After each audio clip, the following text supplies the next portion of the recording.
Bom dia a todas e todos, mais uma vez. Queria agradecer a presença dos participantes e dar início a essa sessão com a presença da professora Júlia Furtado, professora atualmente convidada, visitante do Departamento de História da EFELESH na Unifesp, e o professor Rodrigo Recupero,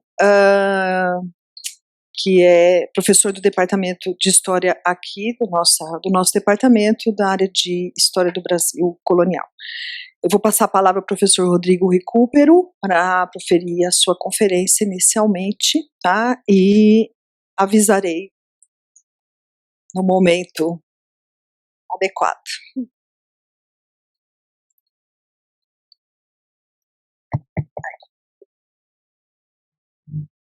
Muito bem.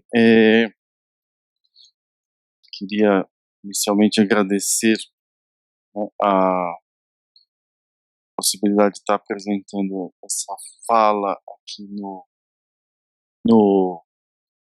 nesse evento, né, especialmente a professora Vera Ferlini. Também agradecer o Danilo, que é meu orientando, me ajudou no PowerPoint, que eu tenho uma pouca experiência. Vamos ver se eu consigo usar isso. A ideia da minha comunicação é um pouco discutir a viagem do Magalhães como a conclusão da viagem do Colombo. E no seguinte, e como essa situação, vamos dizer assim, projeta uma espécie de, nos primeiros anos da América, digamos, projeta uma espécie de sombra do Oriente na América. E de certa forma, um paralelo também entre Colombo, Tordesilhas e Magalhães, Saragoça.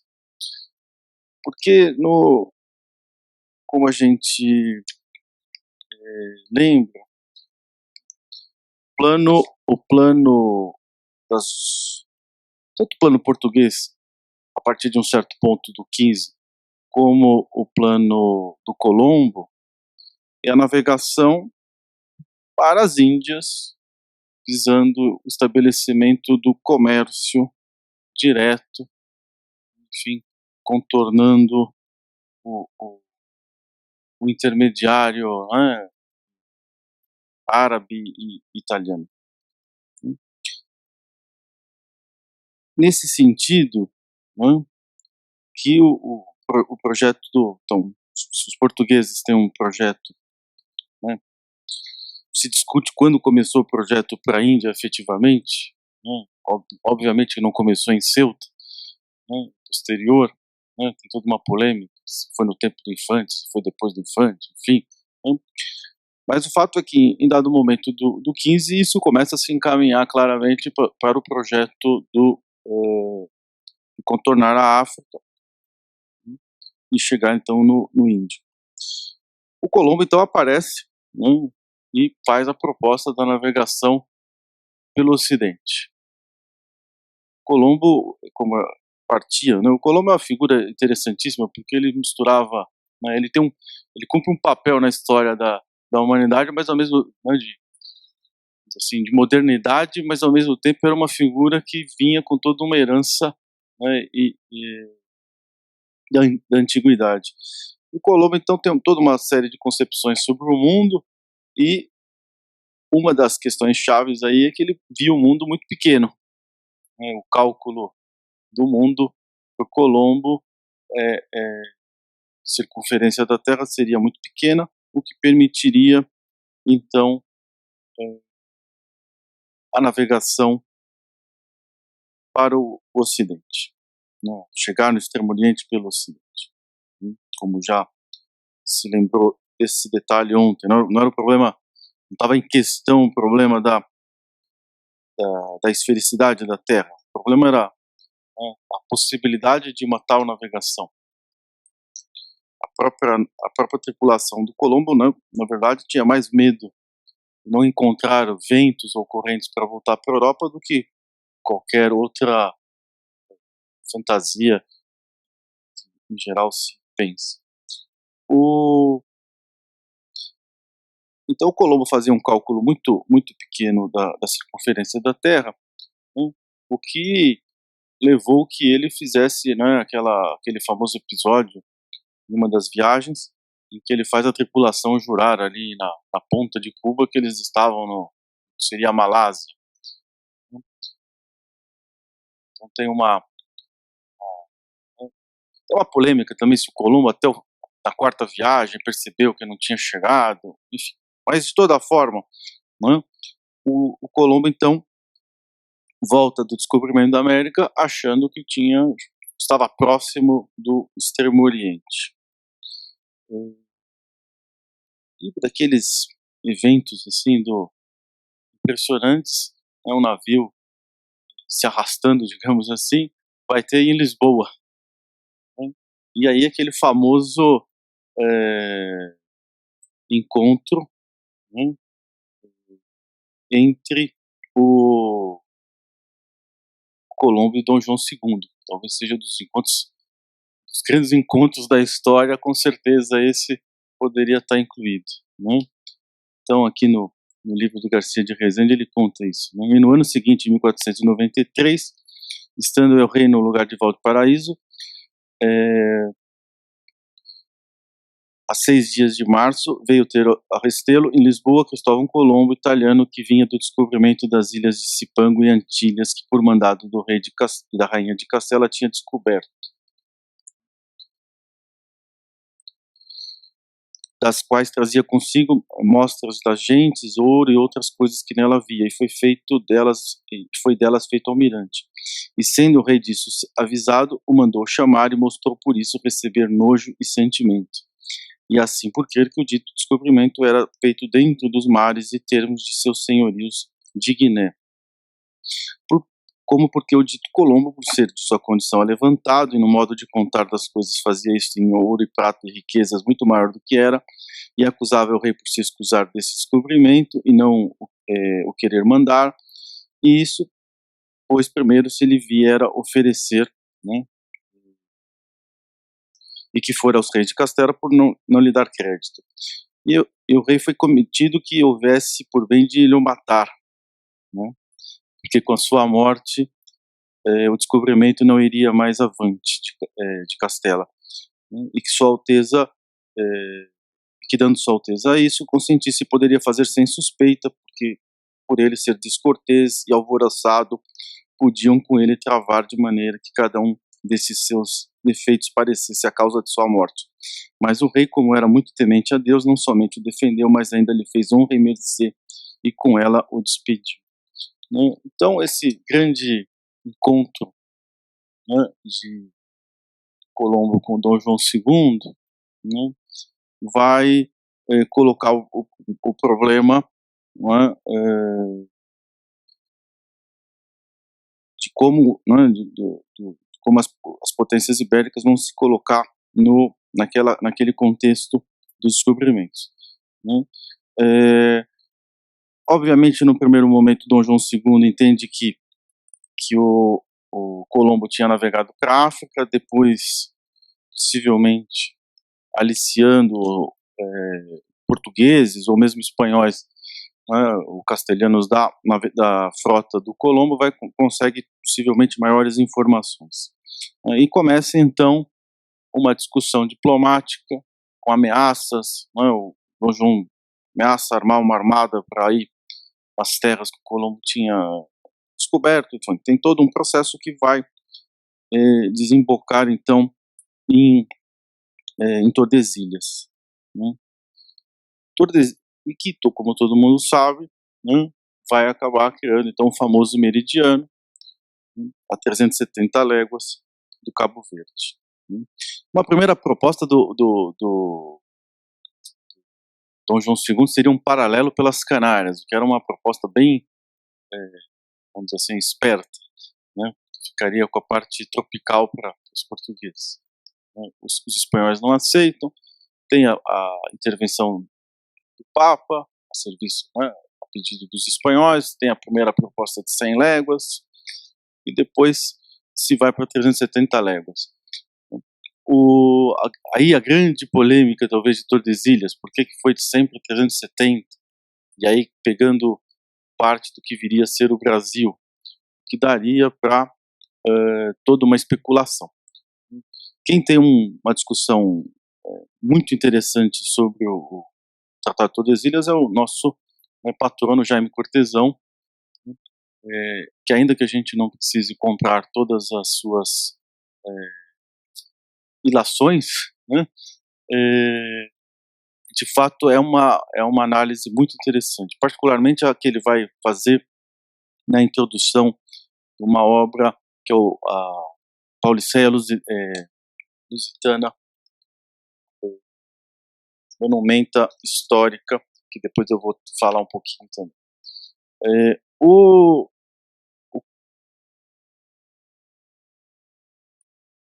Bom, enfim, uma das possibilidades de...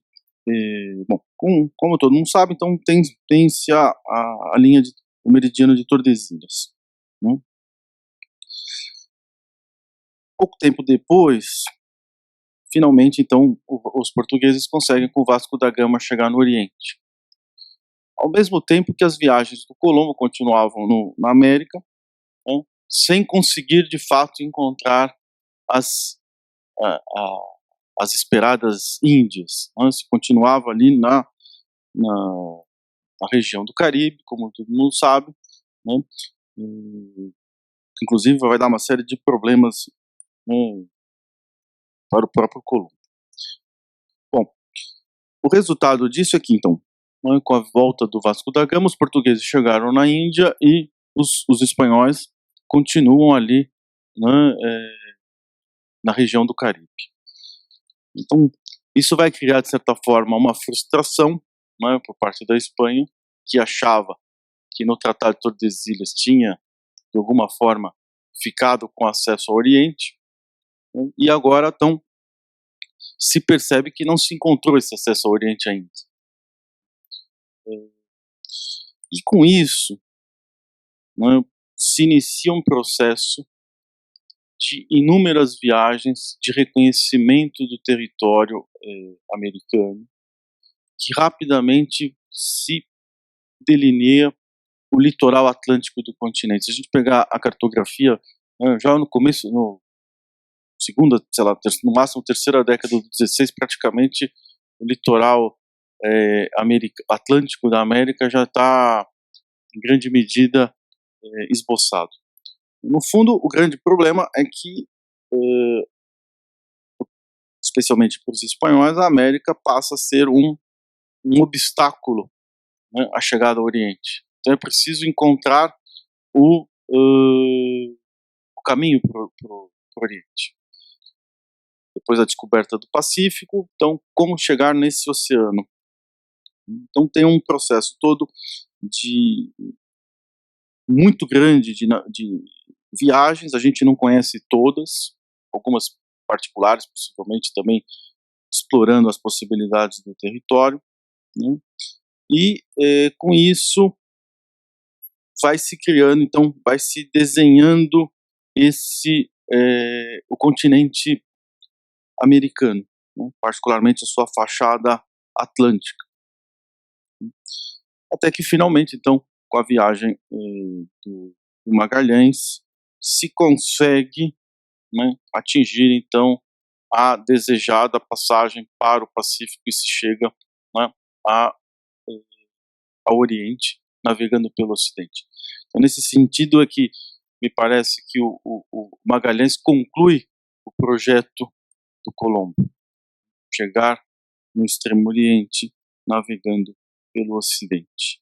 Só que né, então, nesses primeiros anos, né, da América, né, a gente tem essa situação, uma grande disputa sobre, né, esse território, uma disputa mais vamos dizer assim, na própria Europa, nas negociações, né, do que exatamente no território. o que poderia ser, não é, o que era a América em 19, do ponto de vista dos europeus? Quantos europeus podiam ter na América em 19, em 1519? Possivelmente nem 1 milhar. Algumas, ainda não temos a conquista do México, ainda não temos a conquista do Peru, tem uma presença então espanhola no Caribe, né, limitada, e alguma coisa no litoral do Brasil, quer dizer, uma população europeia mínima, né? Então, agora, nessa perspectiva, o que me parece interessante é que nessa busca, né, pelo caminho, pela passagem para o Oriente, se desenha um reconhecimento então do litoral e se cria, né, as bases, digamos assim, se percebe, né, as bases das grandes disputas que virão pela frente, né? Esse mapa aqui do Reinel que eu botei aqui, né, da segunda, vamos dizer, da segunda década do 16, já se percebe, né, a terra Brasília, né, claramente a disputa pela soberania, tanto no que seria o Amazonas ao norte, como no Prata ao sul, né? Então é uma situação, vamos dizer assim, as grandes áreas que serão objeto de disputa, né, ao longo da história moderna na América do Sul, já se colocam como uma realidade. A questão, né, nesse sentido, né, voltando a Tordesilhas,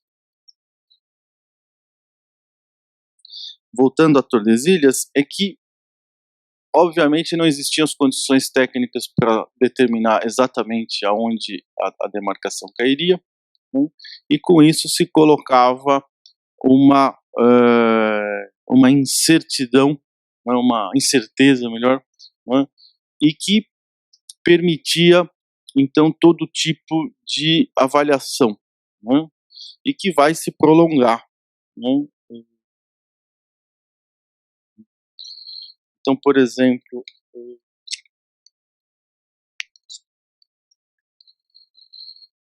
no mapa do Vaz Dourado de 1568, né, o Amazonas estaria fora da linha portuguesa, mas o Prata estaria dentro. No Diogo Ribeiro anterior de 25, é o contrário. A Foz do Amazonas estaria na demarcação portuguesa e o Prata não, né? E obviamente entre portugueses e espanhóis se jogava cada um a linha, né, dentro dos seus interesses, né? Como diria um embaixador, né, Luiz Sarmento em Carta ao Imperador, lo que eu entendido mais dessas negociações é que acá propõem e dizem por averiguado que nenhuma dessas demarcações está averiguada a quem toca diretamente a Castilho ou a Portugal, e por isso lhe parece que é o mais que puderem descobrir e ocupar que aquilo se ganha, né? Então se coloca uma discussão, né, que dada a impossibilidade de uma clareza sobre a linha de Tordesilhas, se procura garantir, né, a possessão das principais pontes, e os principais pontos, obviamente, rapidamente se percebe serem o Rio da Prata e o Amazonas, ou que vai ser o Amazonas, né?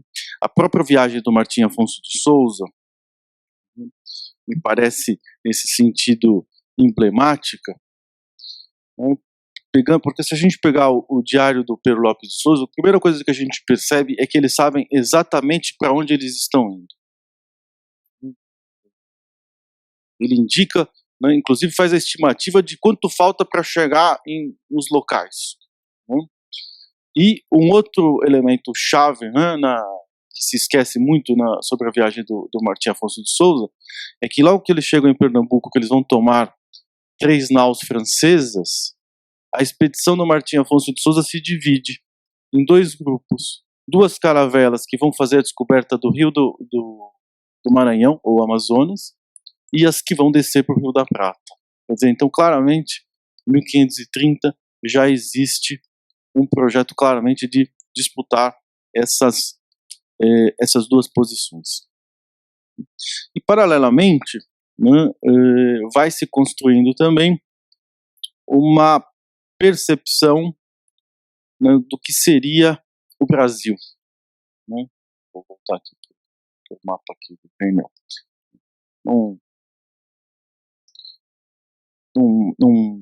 Um documento que eu acho assim, muito interessante, e vai ficar aqui também o meu registro sobre o problema da violência, né, que esse seminário, de uma forma correta, se preocupa. Né? Quando começaram os portugueses a povoar o Brasil, eram tantos os gentios que escreveu o primeiro governador Tomé de Souza, o rei Dom João III, que ainda que os cortassem no açougue, que nunca os acabariam.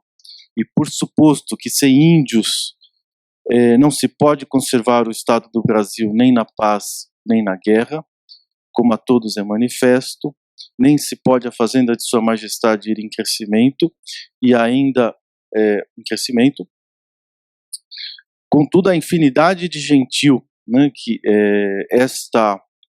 estava na ribeira do mar, na costa do Brasil, que se dilata do rio do Maranhão, né, que é o Amazonas, até o Rio da Prata, que são 900 léguas, quase todos estão extintos, parte por doenças gravíssimas, guerras que neles se deram, e principalmente pelos grandes agravos, injustiças e crueldades que em castigos lhes dão, e tristeza que recebem de serem cativos e ferrados, né, e nojo que tem de os apartarem das suas mulheres, filhos e parentes, que por todos esses respeitos de pura melancolia se consomem e acabam.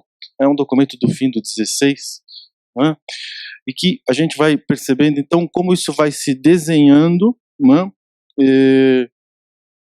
vou concluir, um minutinho, como isso vai se desenhando, né, e a costa do Brasil, a terra do Brasil, depois vai ganhando esse caráter, né, em que os portugueses vão colocar como o fim da costa do Brasil, então, né, o fim da terra do Brasil, o Maranhão, ou o Amazonas e o Prata, né, e como isso vai criando toda uma série de teorias para justificar essa unidade, né. E aí eu termino, né, com um texto do começo do século XIX, de uma figura pouco conhecida, um tal de Francisco Borges, que escrevendo na ilha de São Miguel para a coroa, diz assim: leia no mapa do futuro que o seu império continental há de ser limitado pelo Oceano Atlântico Austral, o Amazonas, o Rio da Madeira, até a sua junção com o Mamoré e o Uruguai, ou o Paraná, e o Rio da Prata. Esses 5 grandes rios o tornam insular, e pelas bocas dos grandes rios Amazonas e Prata, que se há de fazer grande parte do comércio da América Meridional. Consequentemente, não abandone por coisa alguma as posições que dominam as embocaduras desses 2 grandes rios. Né? Enfim, e só mais para concluir mesmo, né? Eu acho que é importante lembrar que essa discussão do Amazonas e do Prata vai nortear o problema, vamos dizer, diplomático das fronteiras, né? Pensando, né, pelos tratados, né, inclusive pensando Trieste, Madrid, etc. Né? E que, num certo sentido, a coroa portuguesa, né, ela é vitoriosa no norte, mas não consegue ser vitoriosa no sul. Né? No caso do norte, né, eu acho que para relembrar uma explicação possível por que essa diferença no norte e no sul, né, se a gente pegar o Requena no diário dele da demarcação de 1782, ele vai mostrar, né, a única forma, né, que ele vê para os espanhóis conseguirem que os portugueses ficassem nos limites do que ele considerava a demarcação seria uma expedição que viesse da Europa e tomasse Belém, porque era impossível que as forças, né, os exércitos da Espanha, né, descessem os Andes, atravessassem a floresta e chegassem em condições de lutar contra os portugueses, que tinham toda a facilidade para subir o Amazonas, né? E essa situação, então, a posse a fundação de Belém, enfim, o controle do Amazonas, vai garantir todo esse território, né? Enquanto no sul, de certa forma, a fundação de Buenos Aires e a impossibilidade dos portugueses conseguirem opor à altura uma resposta, vai levar a que no Prata a situação seja totalmente diferente, né? É isso, muito obrigado.